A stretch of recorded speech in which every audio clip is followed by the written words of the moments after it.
Hello friends, तो कैसे आप सब। उम्मीद करता हूँ आप सब ठीक होंगे। आपका स्वागत है हमारे the Indian constitution of civics के चैप्टर 1 के पार्ट 6 पर। ये हमारा फाइनल पार्ट है, तो चलिए फिर शुरू करते हैं। Fourth, fundamental rights. The section on fundamental rights has often been referred to as the conscience of the Indian constitution. Colonial rule had created a certain suspicion of the state in the minds of the nationalists, and they wanted to ensure that a set of written rights would guard against the misuse of state power in independent India. Fundamental rights therefore protect citizens against the arbitrary and absolute exercise of power by the state.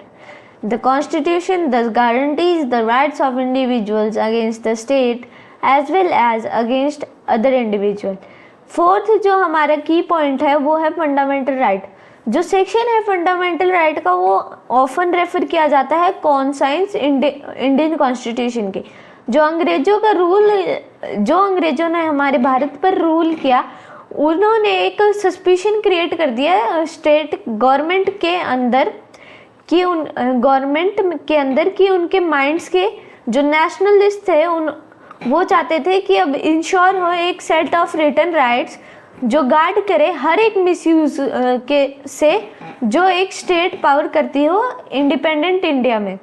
जो fundamental rights हैं उन्हें therefore बनाया गया था citizens को protect करने के लिए अनजस्ट यूज ऑफ पावर के द्वारा, जिसे हम आर्बिट्री भी बोलते हैं, और absolute exercise of power by the state. The constitution दस गारंटीज कि जो कॉन्स्टिट्यूशन है वो ये भी गारंटी करता है कि जो इंडिविजुअल के राइट्स हैं against the state as well as other individuals उनको प्रोटेक्ट किया जाए. Moreover the various minority communities also expressed the need for the constitution to include rights that would protect their groups. The constitution therefore also guarantees that rights of minorities against the majority, as Dr. Ambedkar has said about these fundamental rights. Their object is twofold. The first objective is that every citizen must be in a position to claim those rights, and secondly, these rights must be binding upon every authority that has got the power to make laws. कि जो बहुत ज़्यादा minority communities हैं वो ये भी express करती हैं कि जो नीड ऑफ कॉन्स्टिट्यूशन है वो इंक्लूड करती है राइट्स को जो उनके प्रोटेक्ट करे उनके ग्रुप को, माइनॉरिटी ग्रुप को. जो कॉन्स्टिट्यूशन है वो देयरफॉर ये भी रेफर करता है कि जो माइनॉरिटीज़ हैं वो बची रहें मेजॉरिटी से. जैसे कि डॉक्टर अम्बेडकर कहते हैं फंडामेंटल राइट्स के बारे में कि जो उनका ऑब्जेक्ट है वो टू फोल्ड है, मतलब उसके दो ऑब्जेक्टिव हैं. पहला जो ऑब्जेक्टिव है वो उसका ये है कि हर एक सिटीजन है वो पोजीशन में होना चाहिए कि वो उन राइट्स को क्लेम कर सके, और दूसरा ये है कि ये राइट्स उन पर भी लागू होते हैं, हर एक अथॉरिटी पे लागू होते हैं जिनके पास पावर है लॉज बनाने की. In addition to fundamental rights, the Constitution also has a section called Directive Principles of State Policy. This section was designed by the member of the Constituent Assembly to ensure greater social and economic reforms and to serve as a guide to the independent India state to institute laws and policies that help reduce the poverty of the masses. कि जो addition में fundamental rights हैं वो उसके पास एक और section है constitution के पास जिसे हम directive principle of state policy भी बोलते हैं. ये सेक्शन डिज़ाइन किया गया था member of the constituent assembly से, ताकि जितने भी सोशल एंड इकोनॉमिक रिफॉर्म्स हैं उनको इंश्योर किया जाए और उनको सर्व किया जाए as a guide to independent India state. कि जो हमारी अब की आज़ाद भारतवर्ष है उसे इंस्टीट्यूट किया जाए लॉज बनाने में, उनको सही राह दिखाई जाए लॉ बनाने में और पॉलिसीज बनाने में जो हेल्प करे रिड्यूस करने में पॉवर्टी को जो मासिस की है. अब जो फंडामेंटल राइट्स हैं इन द कॉन्स्टिट्यूशन वो ये सब चीज़ें इंक्लूड करती हैं. First, right to equality. All persons are equal before the law. This means that all persons shall be equally protected by the laws of the country. It also states that no citizen can be discriminated against on the basis of their religion, caste or sex. Every person has access to all public places, including playgrounds, hotels, shops, etc. The state cannot discriminate against anyone in matter of employment, but there are exceptions to this that you will read about later in this book. The practice of untouchability has also been abolished. अब मैं आपको एक चीज़ बताना चाहता हूँ कि जो gender है वो एक सोसाइटी बनाती है और जो सेक्स है वो एक नेचुरल चीज़ है, नेचुरल चीज़ जिससे हमें ये पता चलता है कि वो जो पर्सन है वो मेल है या फीमेल है। अब राइट टू इक्वलिटी में क्या होता है कि जो जितने भी पर्सन्स हैं वो सब इक्वल हैं लॉ से पहले। इसका मतलब ये होता है जैसे कि हर एक बंदा है वो जो कंट्री के लॉज हैं उनसे प्रोटेक्टेड है। ये भी बताता है कि कोई भी सिटीज़न हो उसे किसी भी जगह पर जाने से मनाही नहीं है और उसे कोई भी डिस्क्रिमिनेट नहीं कर सकता है रिलीजन, कास्ट और सेक्स के बेस पर। और जो स्टेट है वो किसी भी चीज़ को किसी भी कम्युनिटी को डिस्क्रिमिनेट नहीं कर सकती है किसी भी मैटर में एम्प्लॉयमेंट के।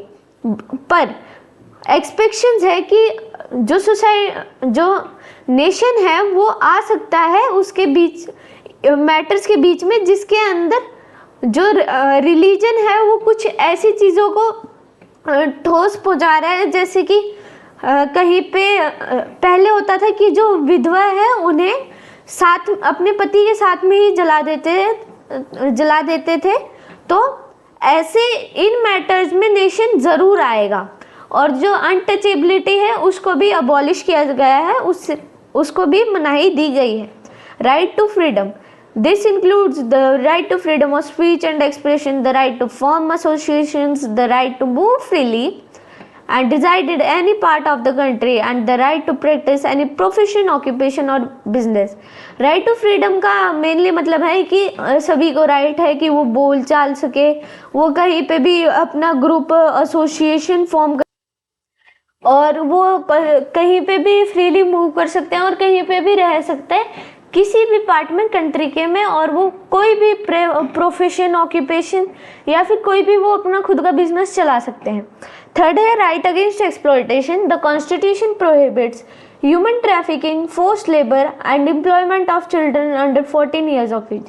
राइट अगेंस्ट एक्सप्लॉयटेशन ये अगेंस्ट है, राइट टू एक्सप्लॉयटेशन गलत हो जाएगा। राइट टू एक्सप्लॉयटेशन का मतलब होता है कि भाई उसको राइट दे दो कि वो आपको परेशान कर सके, बुली कर सके, ये नहीं होना चाहिए। राइट अगेंस्ट एक्सप्लॉयटेशन होना चाहिए कि जो कॉन्स्टिट्यूशन है वो प्रोहिबिट करता है कि ह्यूमन ट्रैफिकिंग हो या फिर किसी को धक्के से कोई काम करवाना हो, फोर्स्ड लेबर करवानी हो, मजदूरी करवानी हो।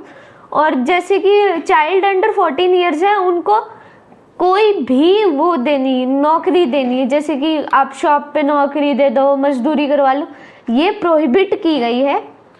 फोर्थ है right to freedom of religion कि religious freedom is provided to all citizens. Every person has the right to practice, profess and propagate the religion of their choice. कि भाई जो राइट कोई भी बंदा कोई भी रिलीजन फॉलो कर सकता है। हर एक बंदे के पास राइट है कि वो कोई भी रिलीजन अपनाए, उसको बढ़ाए या फिर उसको माने, उसकी मर्जी के। फिफ्थ है cultural and educational rights. The constitution states that all minorities, religious और linguistic can set up their own educational institutions in order to preserve and develop their own culture.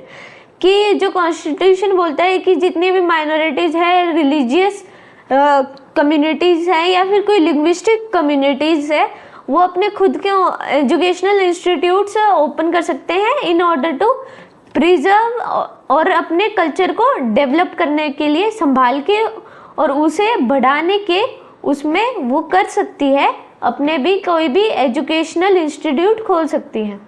फिर सिक्स्थ आता है right to constitutional remedies. This allows citizens to move the court if they believe that any of their fundamental rights have been violated by the state.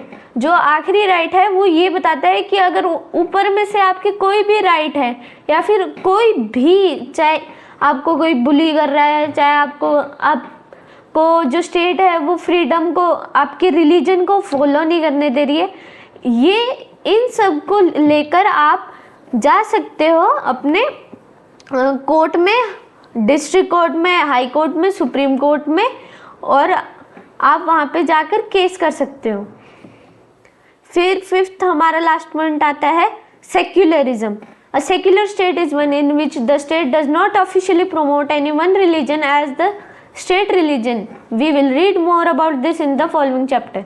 कि जो secularism का वो main मतलब होता है कि एक सेक्युलर स्टेट वही होती है जिसके अंदर कोई एक स्टेट होती है वो किसी एक रिलीजन को फॉलो ना करे। जैसे आप सबको पता है कि पाकिस्तान एक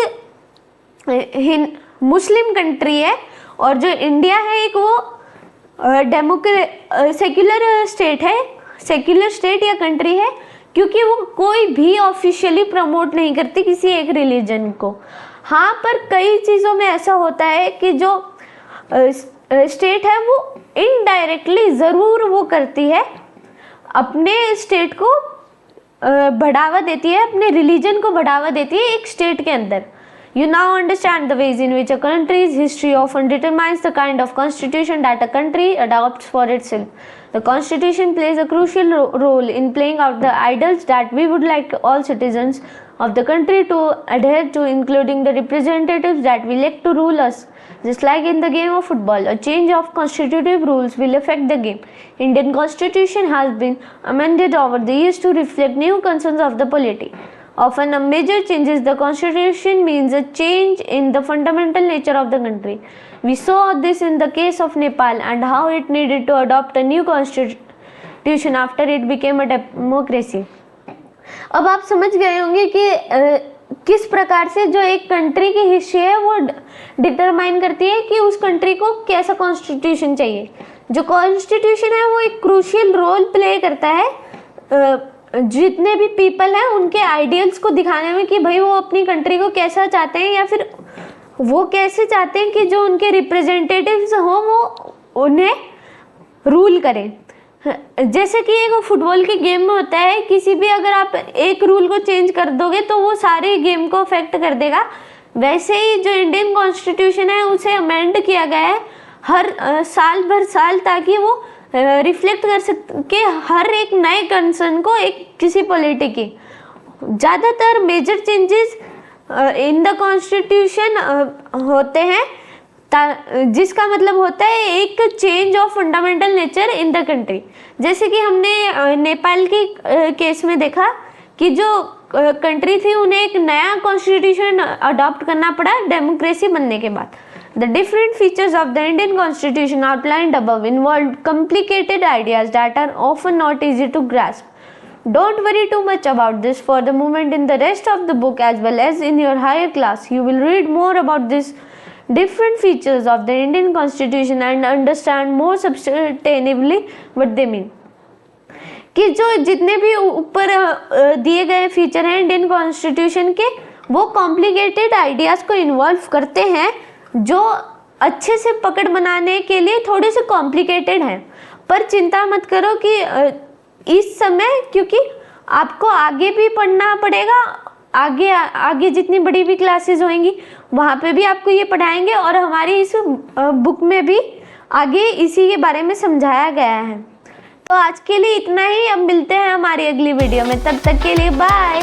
please like, share and subscribe to our YouTube channel. और इसी के साथ होता है हमारे चैप्टर का अंत। बाय।